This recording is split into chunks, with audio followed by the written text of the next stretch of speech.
Ballhawk Lab, episode number 2. This was an award show. We're back again for week number 2.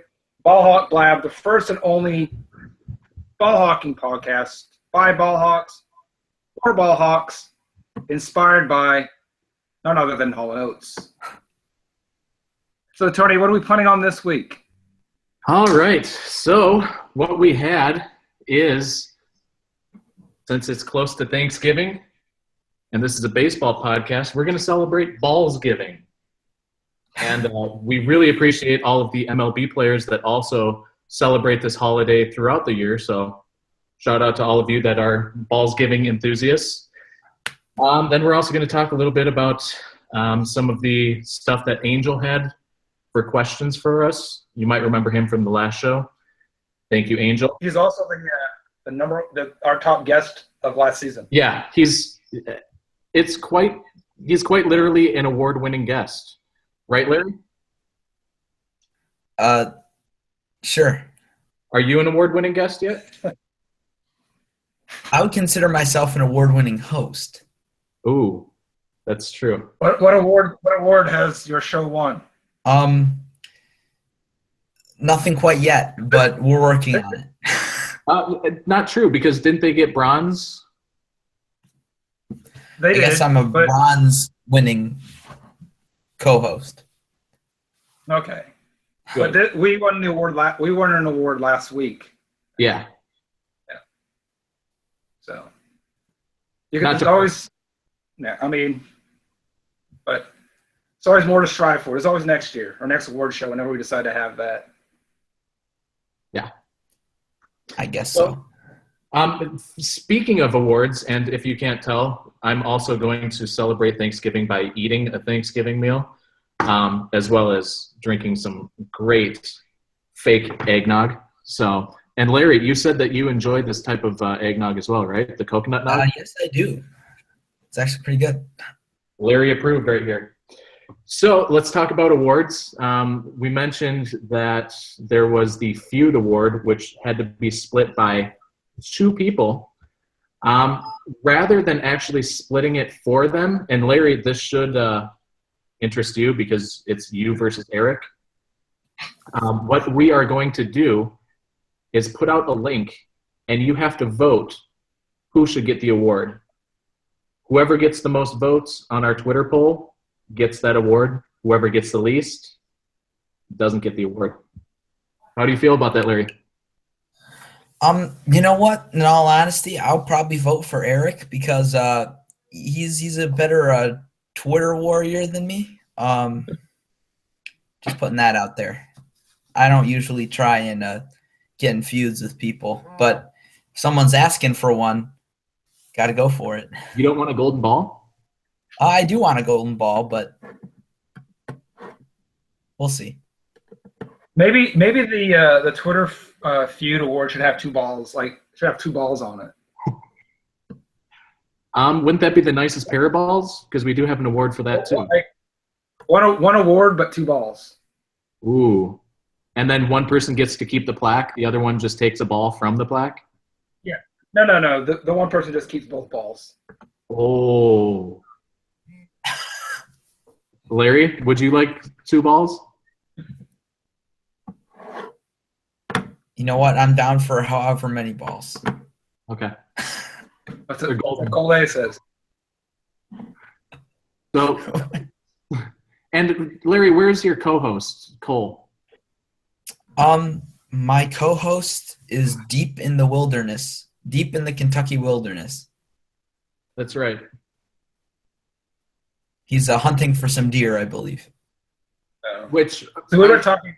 we were talking earlier, and we were wondering, like, if he's hunting for them or if he's trying to capture them to bring them back as pets. Because hunting them would just be wrong. Yeah, because Larry, I don't know if you know this, but I talked to Cole a little bit ago, and this meal was going to be shared with him because I'm pretty sure when I talked to him, he said that he was going to go vegan with me too, because he really wanted that new award from our show. So Cole, if you're watching this, one, you're missing out on our show, and two, you're missing out on something delicious. But I appreciate you going into the woods and trying to save those animals. Good on you. You're doing it for Harambe, Cole. And also, we were thinking if he did actually end up with an animal, would it kind of be like the way that he caught a home run, Larry? Would maybe on the way, would he hit a deer and he say that he got one? Or if he was like duck hunting, would it just kind of fall out of the air from a duck virus and just land on him?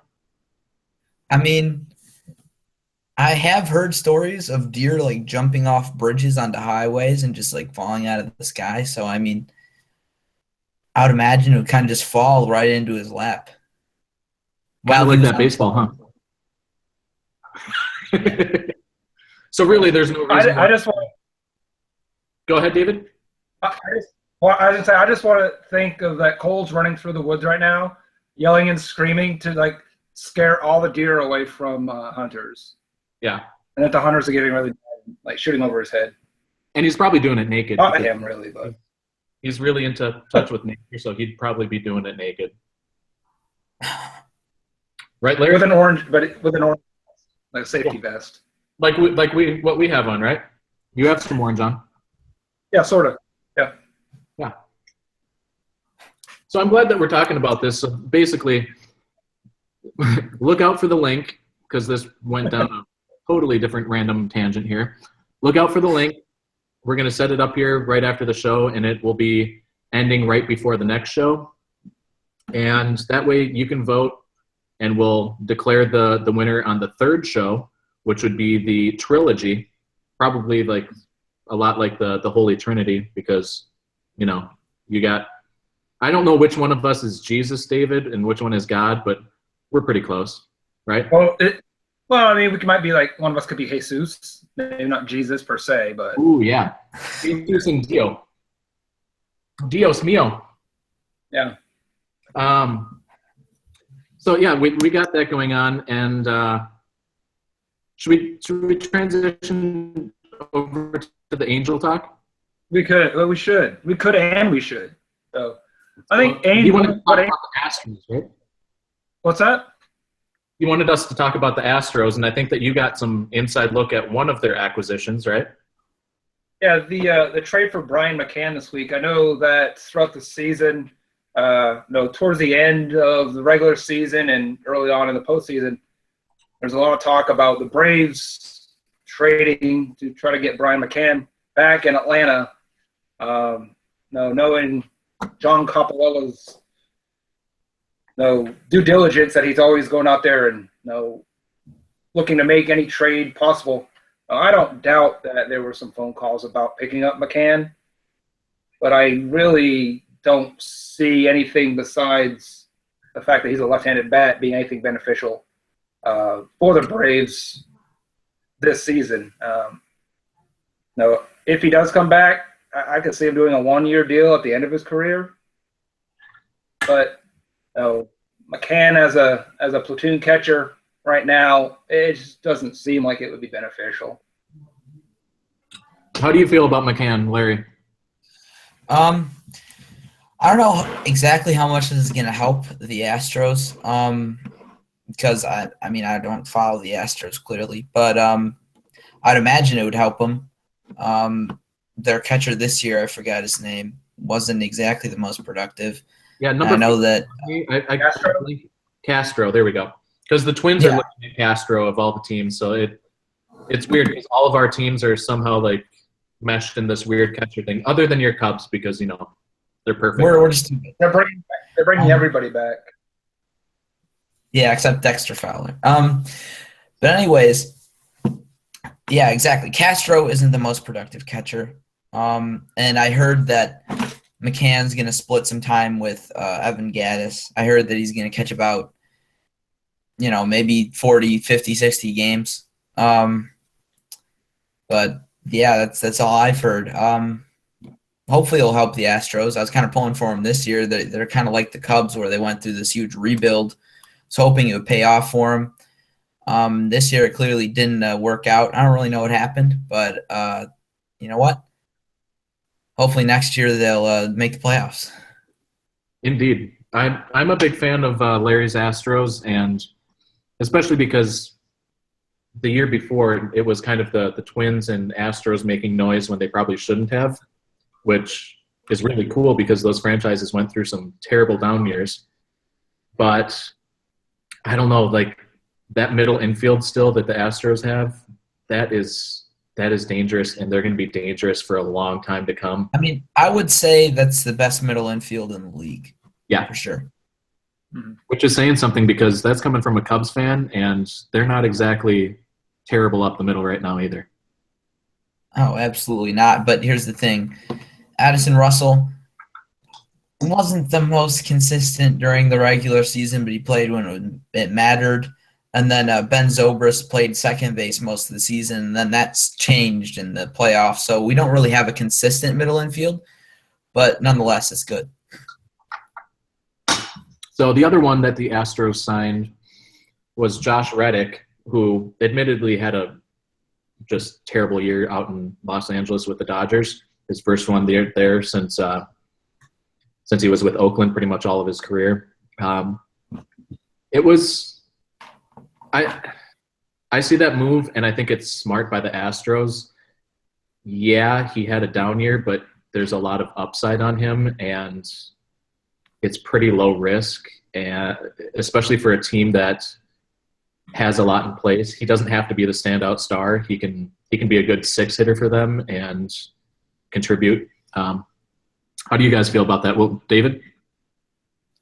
I think, just looking at a lot of what the Braves have done in the past with pitchers is that they take flyers on older pitchers. I mean, you can see what they're doing this year, obviously. They take risks, and if they don't pan out, they don't pan out. And the only thing they're really out is money. I didn't see how long the Reddick contract was for. 4 years. It's a bit longer, maybe, but if they can get anything out of him, that's going to help. I think they've kind of had a hole at third base. So if they can get any production out of that spot, they can't help but benefit them. Larry? We'll see how this goes for the Astros. Obviously, he didn't have the best season. But you know what? Like David said, if it doesn't pan out, it doesn't pan out. The Astros have one of the better lineups, in my opinion, in the league when they perform at their best. It's not – hopefully he doesn't turn out to be like a offensive liability like Jason Hayward turned out to be for the Cubs. Otherwise, I don't see it being a bad move, but we'll just see if it turns out great. And just looking at their lineup next year, it looks like he'll be playing left field, especially with Bregman. That's right. So, I mean, they have a pretty decent outfield as it is. So, I don't know. We'll see. Me personally, I don't like the fact that it's a 4-year deal. You're kind of trapped into that. Yeah. For the next 4 years. Yeah, that confused me as to why they signed him for that long, but whatever. Astros gonna Astros. Well, the one deal that didn't pan out for them, the guy was just outrighted like someone else that we'll talk about in a little bit. But John Singleton, it was outrighted, and it looks like he's even going to clear waivers and get sent down to AAA. He's a guy that signed not a huge contract, but he signed a long-term contract before even playing a game. So the Astros do like to gamble, and they've obviously hit it with a few of their guys, but Singleton got sent down, and he was supposed to be a centerpiece in that Hunter Pence trade. So it's looking interesting for the Astros. I think they're right in their gambling, but obviously when you gamble, you're not going to win everything. Do either of you know much about John Singleton? No, I don't know all that much. I did see that what you mentioned already, that they signed him to a huge signing bonus right away, and he never really panned out to much of what they were expecting him to be. So, no, I think the main thing they look at there is the biggest thing you're losing out on is money, but you're not really have a huge contract to pay out for years to come. Yeah, I'm not too familiar with the whole situation, but I do remember, wasn't it the Astros that screwed up the Mark Appel thing where they selected him #1 overall and then they couldn't sign him? Yep. Yeah. So, I mean, I don't know what it is about their front office, but they screwed up a few things. Yeah. And I like the fact that they're being aggressive and that they've obviously been able to hit it with Jose Altuve and Carlos Correa, but you get a guy like John Singleton who's supposed to be huge and he can't even hit 200, and you signed him before he even played a game to a 5-year contract. That's weird, but I can also see where if that did pan out, signing a guy for 5 years for only $10 million is a steal. So who knows? Well, the thing is, too, now you look at contracts and the way that they're going. Now, if you have someone signed for $5 million a year, and an outrageous contract right now, when you got players 20-something million, those contracts were big back when they were signed, but they're not as earth-shattering as they used to be. Plus, he's still young. He's in his lower 20s, so maybe he figures something out. But if not, they're not out a ton of money, like you said, compared to what they could get in the free market if he would have been amazing. Larry, you're a Chicago guy, so the next one kind of revolves around you. Angel wanted to know about, I think, from what I can remember, you and me, when we were talking about it at the White Sox game, you said that you've met this guy a few times and that I think you had his phone number in your cell phone. But this guy went on a rant and only sang 3 songs before leaving. Plus he showed up like an hour and a half late to his concert. This guy's name is, oh man, I'm trying to remember how to pronounce it. Kenny? Is it Kenny? Kenny West? Kenny? Or is it Kanye West? Kanye West. That's right. So Kanye West pulled a diva move and showed up like almost a couple hours late to a show, ranted for a lot of like 45 minutes, played 3 songs, then left, and everyone said F Kanye in a nice chant. But Angel, rather than us talk about that, he wanted to know which MLB player would be most likely to do that. He didn't really say past, present, or future, I guess. But Larry, let's start with you. Who do you think would be most likely to do that? To like show up for 3 innings and then leave? Yeah. Like that? Yes.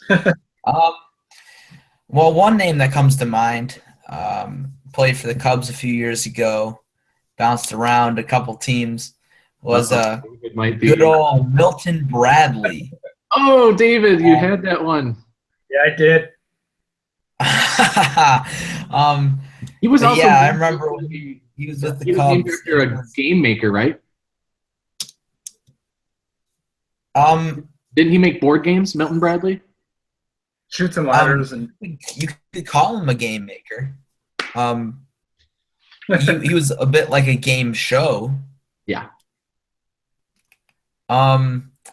It was just not good when he was at the Cubs, throwing fits with umpires, getting ejected multiple times, and then the one time he threw a ball into the stands with 2 outs and allowed a few runs to score.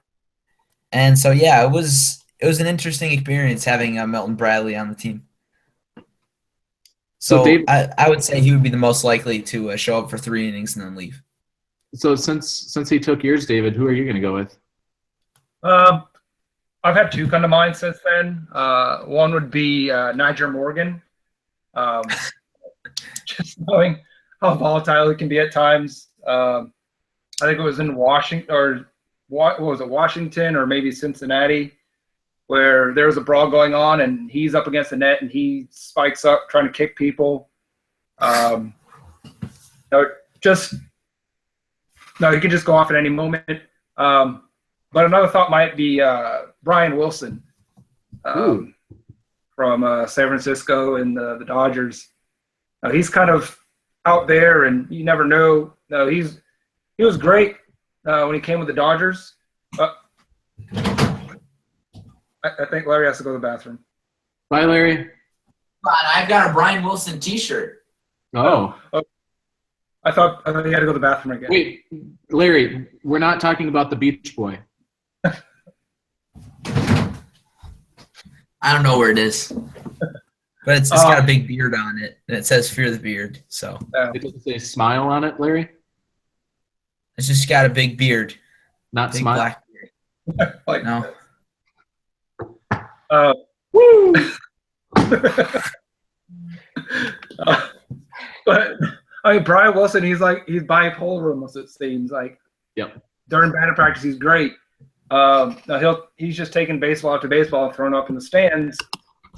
But then all of a sudden he'll just stop and start almost yelling at the grass. No, the same on the mound. No, he can be lights out and just absolutely mow down a lineup, but then he's going to go out there as well and just completely implode, it seems like. So since my original Milton Bradley choice is taken, I'd either go with Nigel Morgan or Brian Wilson. I would have actually really liked to see Brian Wilson show up for a game in that spandex suit that he wore to the ESPYs. That would have been really sweet, especially if they could have made like a spandex uniform for the Giants. Just saying, that would have been awesome. I did see him show up at Taylor Field wearing sequined Toms one year. Really? Red? They red? No, they were like silvery sequined Toms. Yeah. My pick is not necessarily a single person, but it goes back to the Bobby Valentine coached era for the one season in Red Sox history, because that team was notorious for just kind of giving up at the end of the season and chilling in the clubhouse, drinking a few, having some chicken. So maybe just that Red Sox team. Larry, I think you have one of those guys that was a member pitching for you now, right? Yeah, Big Country, John Lackey. Yeah. I would have to say he's the Cubs' Big Country. Yeah, and he's never not denied that happened either. So he pretty much said, yeah, that was happening. Oh, yeah, for sure. Josh Beckett, John Lackey, the good old boys. Chewing their chaw, eating the chicken, getting a little drunk. Raw dog. So. Nothing like shooting the shit, in the clubhouse, drinking some beer, getting drunk during games. Yeah. While your team's blowing a division lead. They call it Boys Club, I think is what they call it. Uh-huh. That's Boys Club. I'm sure there's a little locker room talk. Yeah.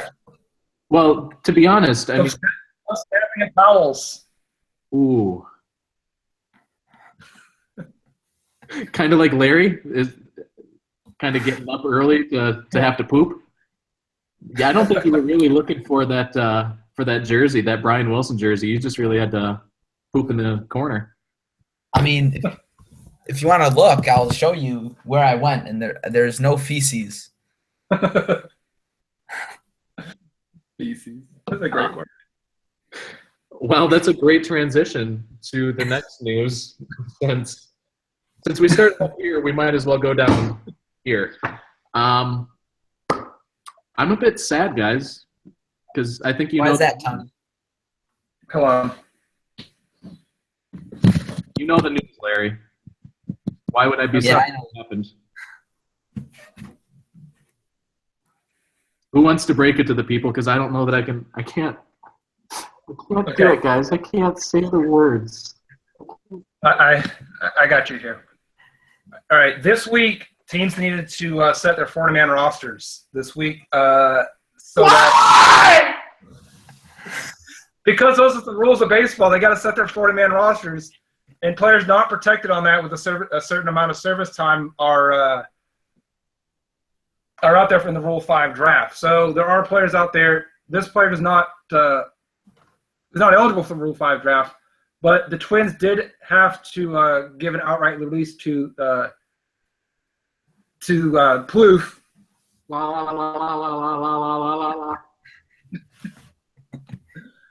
And I know that's really hurt a lot of people in Minnesota and the whole Twin Cities area, so including especially Tony. So, Tony, do you want to talk at all about fond memories? Maybe let's take this away from a sad route and maybe more of a trip down memory lane.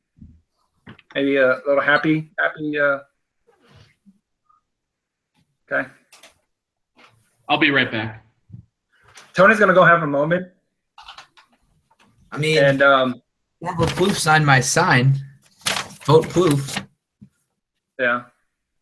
I mean, he really seemed in everything that he was a great ambassador for Minnesota Twins baseball, and there's a lot of players that they're fan favorites, but unfortunately the time comes that they do have to go somewhere else just because of the business of baseball. Where are you going? Come back. Come back. Oh. So, yes, I have some fond memories. Okay. This last year, they even put out a special bobblehead, his first and only one as a Twin. And as you can see, it's Plouffe Skywalker. That was really cool.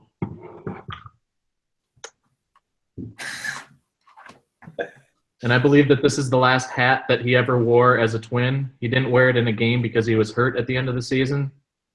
But as you can see, number 24 right there.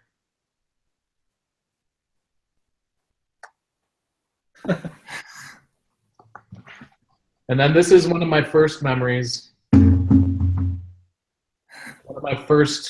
This is where he really solidified himself as my favorite. So back in, I believe, the winter of 2011 or 2012. No, I don't know. Either 2011 or 2012. He had a contest on his Twitter page asking people to send pictures of them Delmaning, which is just you going like this and like tapping the other person, because Delman Young used to do that and he was on the Twins.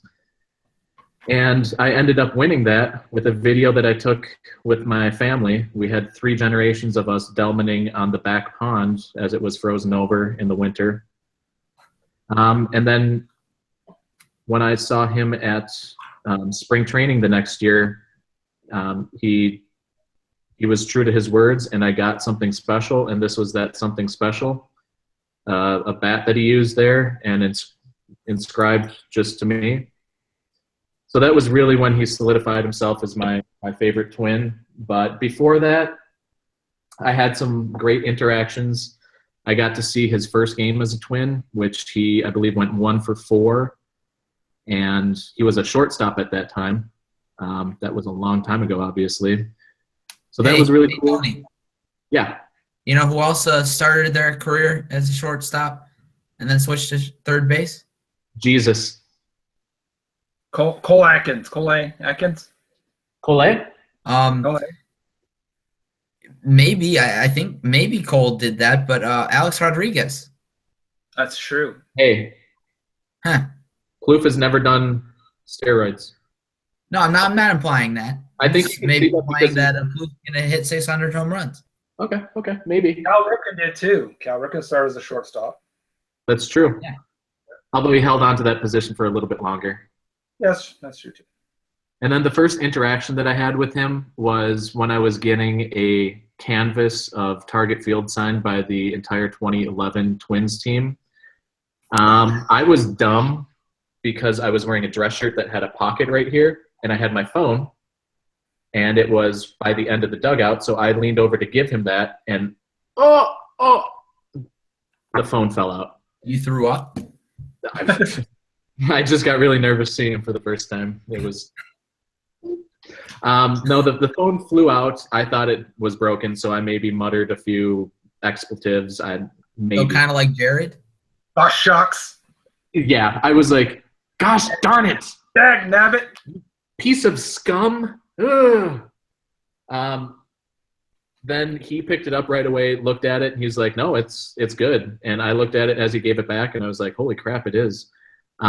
He signed the canvas. He was really nice. And then I made some offhand remark that I heard it's good luck if a fan drops a phone in front of the player before a game, something cheesy like that. And that was the first time that I ever interacted with him. And he was cool back then, as still a lanky, weird, awkward rookie who definitely didn't fill out into what he is now. But Trevor Plouffe, or his family, who has also been really amazing. His mom has talked to me a few times, and she's been nothing but awesome. I want to say thank you from a fan. I know that he said that he's going to come back to Twins Fest in the future, and basically once a twin, always a twin. I believe that too. So hopefully this isn't the end of the road. Maybe there will be a time when he can come back like Torrey Hunter and still play another year with the Twins uniform on. But whoever gets him won't only get a potential all-star third baseman, because I still think he can do it once. They're going to get me as a fan. So whether it's the Marlins, the Giants, Astros, anyone else, you get me. And Larry? That should be motivation. That should be motivation enough for any team to sign him. Oh, you get Tony Voda as a fan. Who is that signed by, Larry? Oh, that's nice. So, David, do you kind of secretly want the Braves to get him? Because then that means that I would try to come down, maybe not just for one game, but an entire series. Hey Tony, just for you, I'm gonna put on my Twins hat that I got at the White Sox game. It's 6 7/8. So whose was there that? we go. Did you find out? Yes, but I forgot their name. Oh, Grossman. Robbie Grossman. He made a lot of great plays in the outfield, as is evidenced by that one video that they sent around of all of the terrible plays. He had a few, just a few. Hey, nice guy. Gave me his hat. It's true. Hats off to you. It's better than pants off to you. Am I right? Absolutely. Were any players? No players are throwing their pants into the stands after their last game? No, but that would be amazing. I don't think I'd want to catch it, but at least like it'd be something original.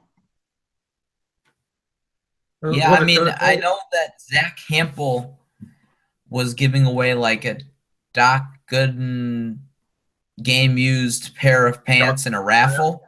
But I can only imagine what was in those pants and some pockets. He always had crack in him. That's why he's raffling away, because you know that there is some illegal substances still on there. And I'm not talking about Vaseline or pine tar. No, because he always had crack in his pants. In the front and the back. Because of his back, but his butt crack?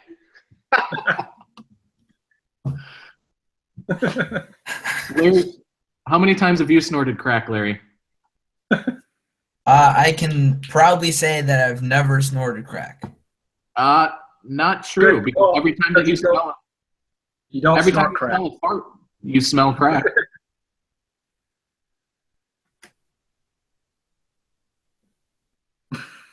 Because where does it come from? Where does it come from, Larry?